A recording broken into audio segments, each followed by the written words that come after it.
change is flooding our streets, poisoning our air, driving up healthcare and disaster costs. How can the EPA justify abandoning that duty to protect Americans to appease polluters under the false flag of economic growth? Following the law, Section 202 of the Clean Air Act, where does it say anything about fighting global climate change?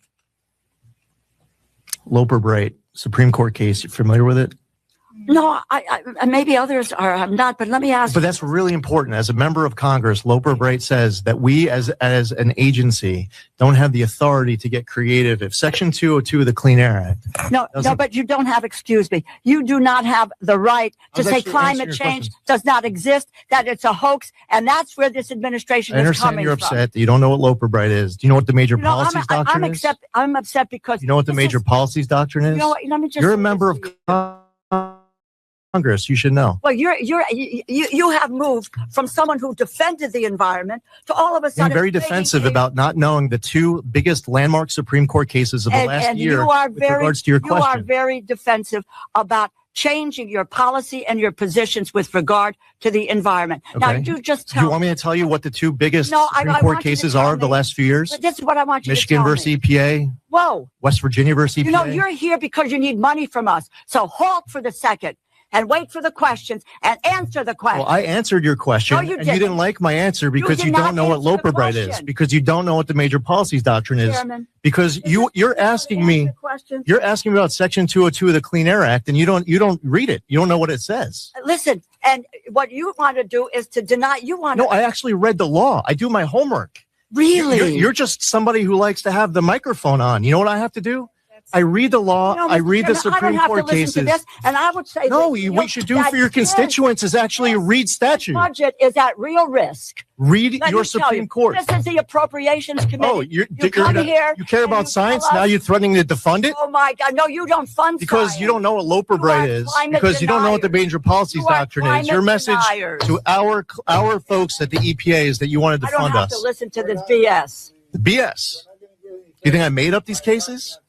Yeah, I think you have made up. I made up Loper Bright. I made up West Virginia versus EPA. I made up Michigan versus EPA.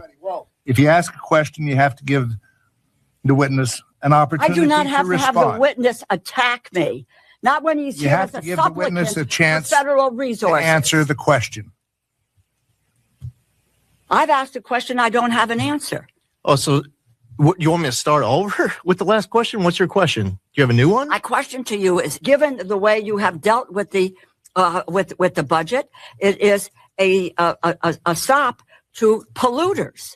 You are really, it would appear, I just said what the president claimed at Mar-a-Lago is, you give me $1 billion and I'll make sure that you are made rich. I didn't say that. Your boss, the president of the United States, was clear on that. And that's what this is. That's what is going on here. Okay. So you don't have an answer. No. Let me answer. Oh, please, let me answer your question. Can I answer? Yes. Oh, thank you, Chairman. So it's interesting. You're saying that we're letting polluters off the hook. Yeah. Is that your position? Yeah. Okay. So since January 20th, in the first year of the Trump administration, we sentenced more criminal defendants, 100 compared to the 91 of the last year of the Biden administration. Oh, God, we obtained far more in criminal fees and restitution. In the last year of the Biden administration, the number is $57.7 million. In the first year of the Trump administration, it's $561.9 million. We also have obtained far more in criminal forfeiture. So in the last year of the Biden administration, they obtained, get this, $0.1 million. $0.1 million. You know how much we did? Oh, tell us. $1.1 billion. Tell us. How many of those projects did Biden start for you? Okay. Look, I don't go back to Biden. I'm going forward. Pounds of illegal pesticides. No, you're actually making an accusation that we're letting the polluters off the hook. Pounds of illegal pesticides blocked from entering the U.S. 1.65 million pounds. Previously, it was 0.96 million pounds. This is another one. Cleanup of contaminated soil and water in the last year of the Biden administration, 1.99 million cubic yards. In the first year of the Trump administration, 59.3 million cubic yards. More value of injunctive relief, 6.02 billion. More civil enforcement case conclusions.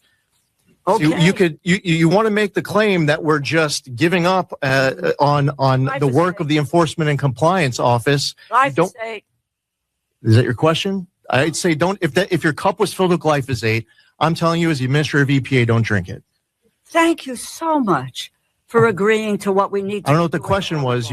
You're holding up a cup saying glyphosate. You know, don't drink it. Don't inject it. Maybe you should try doing that. Okay, excuse me. Okay, I'm going to move on to a second question, Mr. Chairman. Oh, I hope it's not as long as the first one. Well, it wouldn't have been prolonged, except that you know it's interesting. Yeah, we come with facts. We have answers. Go ahead.